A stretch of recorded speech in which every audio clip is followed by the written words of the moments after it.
Welcome to our second issue of the Silent Stage Reports. In this video we'll give you a forecast of our future releases of tremolo, harmonium and prepared piano. And we'll be talking about the making of our Bösendorfer Imperial grand piano. We received a lot of emails regarding our initial Silent Stage report, and I'd like to say thank you to everyone. Personally, I was overwhelmed by the positive reactions to our custom preset offer. Many inquiries concerned more or less the same sounds and patch combinations, so we decided to post the most requested FXP files on our website. You will find them together with a brief description beneath the show notes of this webcast. The music example we've prepared for this episode is quite the opposite genre of our first Silent Stage Reports orchestral punk piece. Because of our choice of Here to Stay by Korn, some people were worried that the Vienna Symphonic Library had changed its philosophy. No fear, I'll be a good boy this time. Sounds nice. How much? Around $150,000. Oh, well, okay. Is there another way of getting the Imperial sound? Of course. This is the way. Well, let's have a look at it. Before the piano can be recorded, its sound has to be determined. This not only depends on the pianist's interpretation. The quality of the frame, strings and hammers play an important role, and some of these factors can be altered. The player and the piano technician work together to optimize the instrument's physical setup. How can the sound be changed by treating the hammers? Either by sticking pins into the tops, or by treating them with a nail file, you can make the tone color change to a duller sound. And thus the whole piano is adjusted so that all the keys will sound similar. That was a fortissimo note, you could see it here on the meter, and now we'll hear a pianissimo note. So about this is the range of the piano. And for recording, we defined 7 recording zones within this range. And in each of these zones, there were 5 repetitions recorded, 1 for each finger of the hand.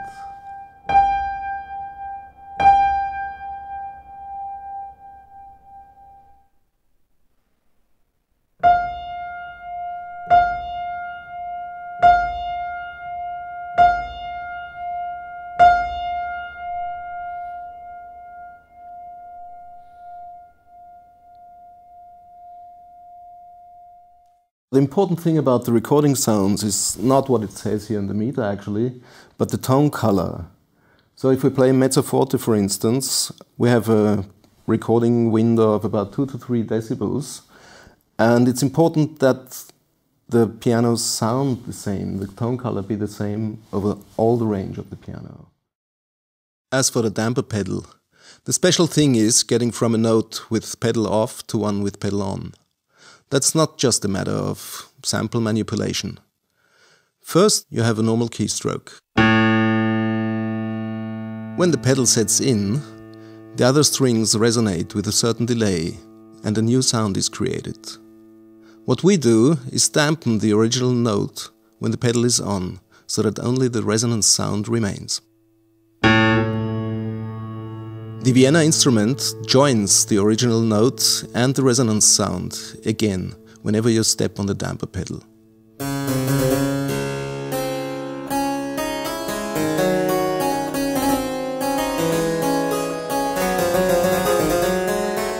The harpsichord recorded by the Vienna Symphonic Library has 2 8-foot stops and 1 4-foot one, which we captured with our repetition samples.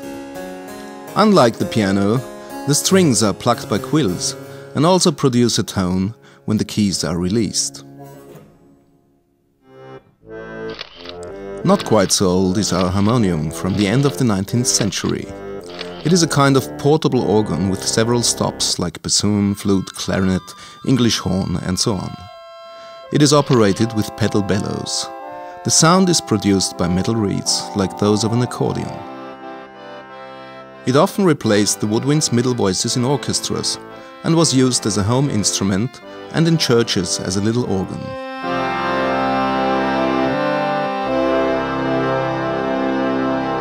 New and unexpected sounds are created by the prepared piano. The tools used may look funny, nevertheless they yield serious results. Preparing a piano is tricky and an artistic responsibility. You need a preconception of the sounds you want to capture.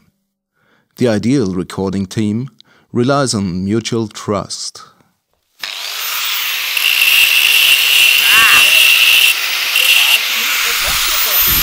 Wir reparieren das Klavier. Wie gesagt was gestern. Repariert, nicht repariert. Da ist nichts zum Reparieren beim Klavier. Na schau, ich Frau alleine. Das geht nicht. Das geht zum jetzt reparieren, bitte. Was will er jetzt von uns? Tja, ich glaube, er braucht ein präpariertes Klavier. But now for something completely different. How many strings do you think there are in a Bösendorfer Imperial? Mind you, we're not talking about the number of keys. Only the lowest notes of the piano have a single string, while the higher ones, have 2 or 3.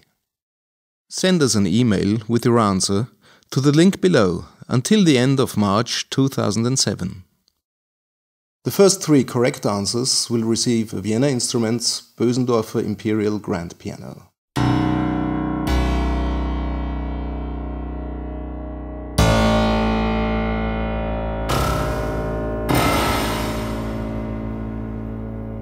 The prepared piano in its modern usage goes back to John Cage, to whom we are paying homage with this production.